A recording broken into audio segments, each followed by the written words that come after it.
کیونکہ جنرل عاصم منیر کہتا ہے کہ اگر میں نے خان صاحب کے ساتھ مذاکرات صحیح طریقے کے ساتھ مکمل نہ کیے تو پھر اگر خان صاحب اڈیالہ جیل سے باہر آ جاتے ہیں تو پھر ایک بہت بڑا انقلاب آ سکتا ہے، اور اس انقلاب کو روکنے کے لیے وہ کہتا ہے کہ میں نے خان صاحب کے ساتھ بڑے پکے قسم کے جو ہے نا مذاکرات کرنے ہیں، پیپروں کے اوپر سگنیچر کروا کے، تاکہ خان صاحب کو باؤنڈ رکھا جا سکے کہ جناب آپ نے کسی قسم کا بھی ایسا کام نہیں کرنا جس سے پتا چلے کہ پاکستان کے اندر انقلاب آ گیا۔ آپ کو پاکستانیوں کو پتا تو ہے کہ خان صاحب ایک دفعہ اڈیالہ جیل سے باہر آئے تو پھر آپ کو پتا کہ یہ قوم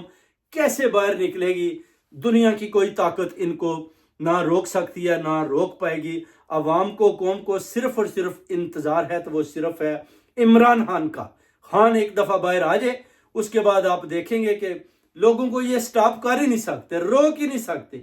کسی صورت نہیں روک سکتے، چاہے آپ